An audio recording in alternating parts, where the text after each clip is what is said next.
Sphere of influence, we're going to always focus on our sphere, but I want my agents to really focus on prospecting. Like, what else can we do? Gotcha. Every listing that you get, are you circle prospecting that listing? Are you texting and emailing and even potentially calling, or if they're not on do not call, those nearby sellers to give them the information on the property, to see if they have any friends or family that wants to live closer, and then giving them some scripts and some things that they could just literally copy and paste into a text or an email.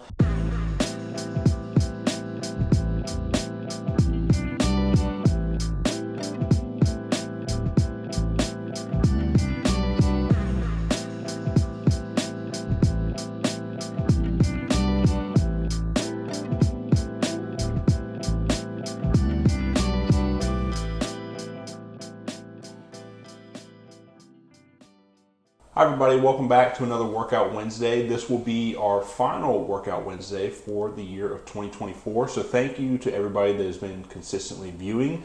We do plan to keep this series going in the new year. How it will be factored in, I'm not sure, but we do like doing these videos, having the agent perspective come in. But we have a very special one for you today, our very own managing broker of the Avondale and San Marco offices, Josh Cohen. Josh, welcome. Thank you. Thanks for coming on. Sure. We'll hop straight into the questions.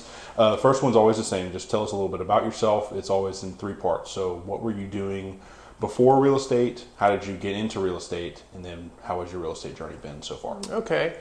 I got into real estate in the early 2000s. Okay. I was licensed in 2003 and joined the company. In 2003, it didn't really get going really until like 2004. Prior to real estate, I grew up in Northern Virginia, so I lived up in the Northern Virginia area right outside DC. Pretty much done everything in the restaurant, hotel business you can think of. Cook, line cook, prep cook, server, restaurant manager, bartender, managing bar. I worked in hotels, food and beverage, and that kind of realm, and that was kind of the direction I was going.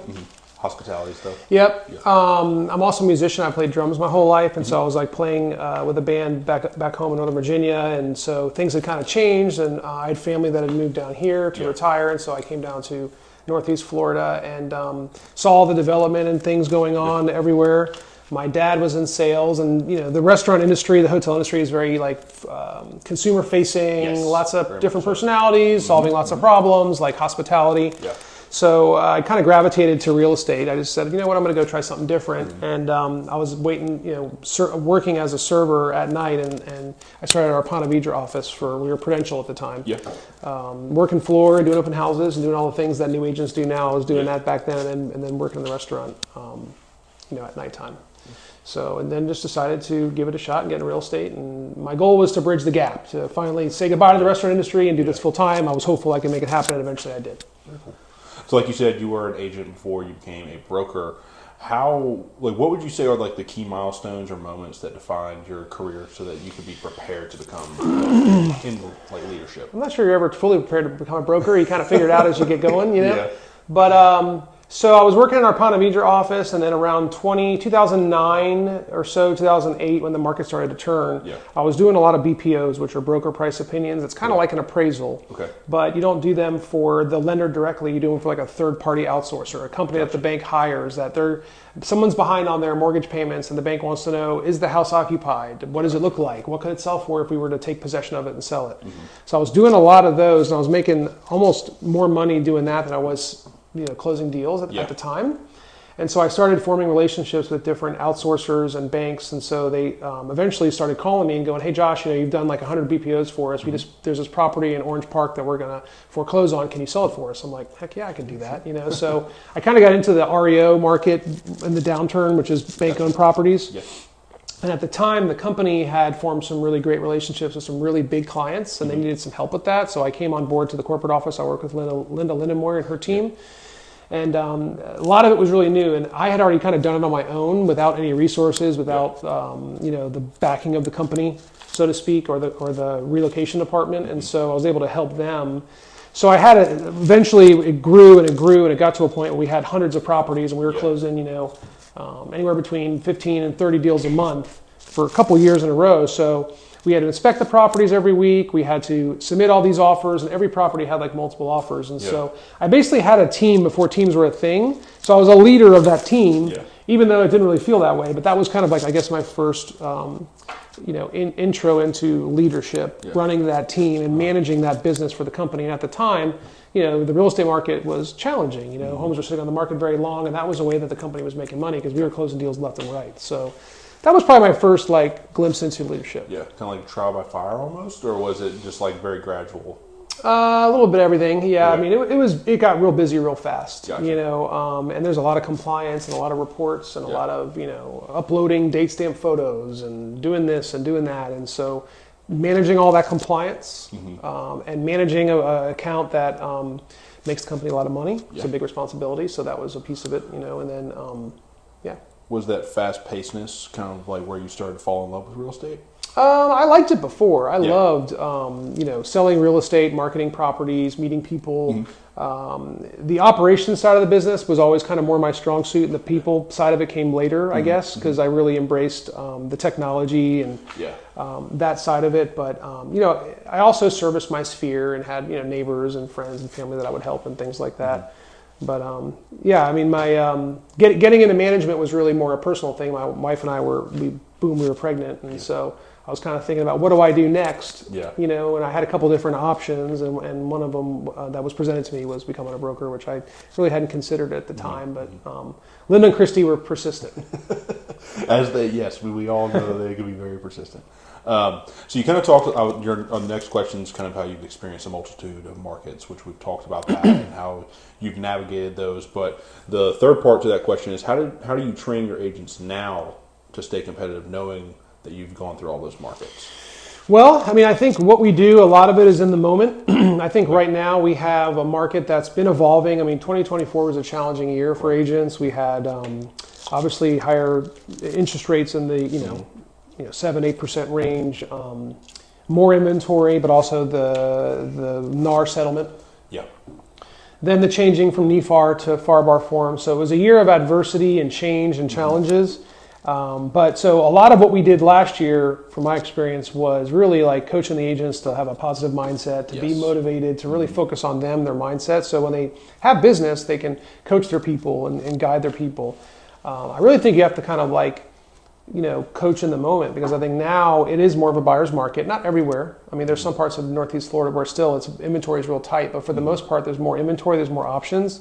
Homes are sitting on the market longer because there's less buyers out there. So a lot of focus on moving the inventory, the marketing. It's a marathon, not a sprint. Your listing nurturing plan is almost like a Netflix series. You can't just dump all your content and all your good stuff right away. You got to spread it out, because it might take 3-6 months to sell this house. Not because you're doing a bad job, because that's the market right now, which is kind of more of a normal market. That's the market I started in, where it took a while to sell a property. It's really, I like that analogy. It's a very good way to look at it. What do you think are the most important elements of a successful training program? I think the important elements are, there has to be trust.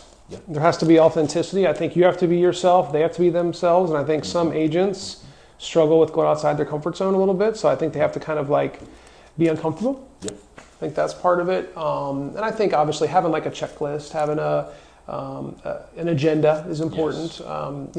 For lack of a better term, accountability. But I think accountability is different for different people, because every agent's coached a little differently. Some agents want you to really guide them and tell them what to do, whereas some agents they have an idea what they want to do. They just need some help kind of putting the pieces together. Yes, gotcha. I kind of approach it a little bit differently with each agent.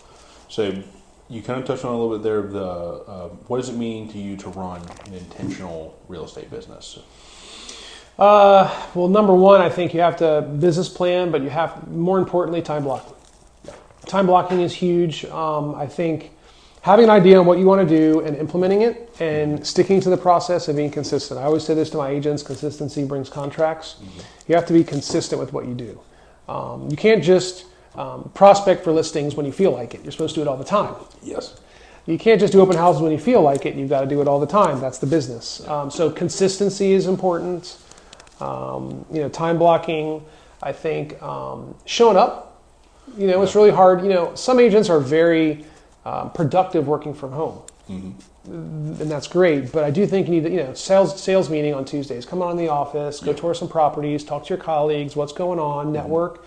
if you spend too much time away from the office, then it feels disjointed for an agent. Exactly. I agree with that. I think in order, especially with our offices, the way that our offices are great is that when people come in, you have that collaborative ability to meet with people, network, figure out what listings are on the market, what might be happening in your office. So I like that.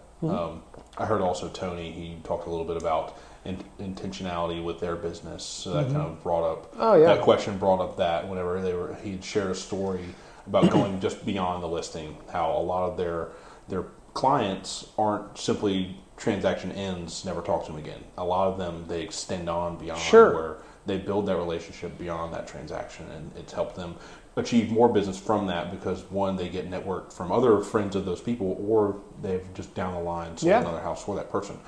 It's the relationship business. I mean, it's the relationship business before it's the real estate business, and you have to embrace those relationships, deepen them, and then clients are there. You're there for all the baby, the job promotion, the baby, the second baby. You're there for everything. You start going to their kids' graduations and that kind of thing. Yeah. Say our company is very well known for its vast amount of training. So, what are some of the standout programs or tools that you are providing to agents, and how do you ensure that these resources are being effectively used? Yeah, I mean, we're really good at training. I think we're really good at coaching, and I really think 2025 is a year where coaching is really important. I think all of our brokers, it's extremely helpful. I think when you say training is very important, but I think the fact we have non-compete brokers is huge. Yes, 100%. Because our brokers coach our agents, and a lot of agents don't get coaching, or they pay for it outside of their brokerage, which is extremely expensive. Thomas Bells is one of our brokers. He told me he spent like thousands of dollars for coaching. So when he was an agent. So, I think non-competing broker is important. Our rising star, if you're a new agent and you're thinking about getting into real estate, or maybe you're an experienced agent and you haven't really had any thorough development or training, coming on board and going through our rising star program is good because it touches on everything. It touches on prospecting, business planning, marketing the properties, marketing yourself. Using all of our technology, all those things. So that, and then I think our sales meetings are like little mini trainings. You learn stuff at the sales meetings. You learn things in the coachings. So I think like it's a culture of education and coaching just every day. Training sounds very formal. Yeah, it does.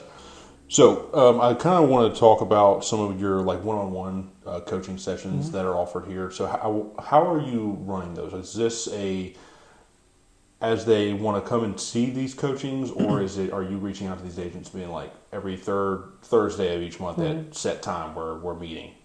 Yeah, I mean, coaching is available to everyone essentially. When an agent is hired on, if they're a new agent, I usually wait until they're done with their Rising Star training. The Rising Star classes, then we start a one-on-one schedule because they have to get the basics down. Experienced agents, that come on board, coaching is available right away. And then, of course, all my existing agents that have been here ever since I started as a broker, 7 years ago, I meet with coaching. Some agents don't want coaching, and that's okay. I offer it to everyone; they know that. And usually January, like we're talking a lot about goal setting, and so I'm like, all right, I always ask every agent, let me know the 2 or 3 things that you're looking to achieve this year or do differently or what have you, and I have a folder for that. And so I usually try to check in with them in the beginning of the year, the ones that don't like to meet for coaching. But because I have some agents that are really strong producers, but they're not that they're not coachable, but they would rather have personal time than come in and do that because they have a system already in place. And so that's okay. I'm there for them. I react when they need me. But most agents, it's once a month, and we have a standard meeting once a month, 30, 45 minutes where we get together and we talk about their business. We look at their pipeline. If they have listings, we'll look at their listing inventory.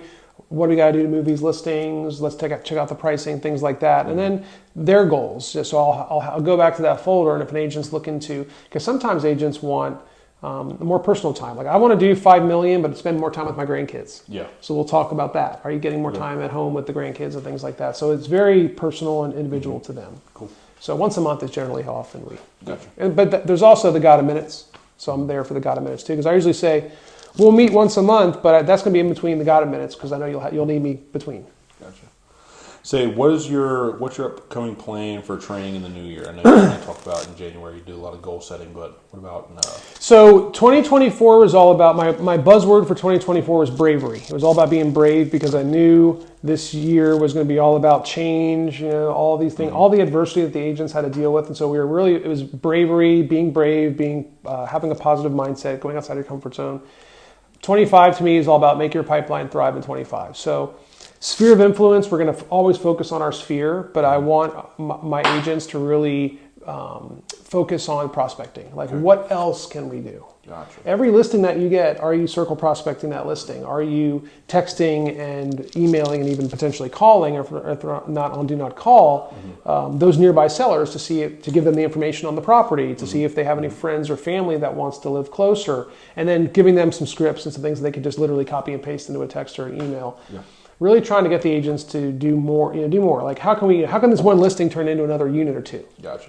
And if you do that consistently, teams that do that consistently do more business. Absolutely.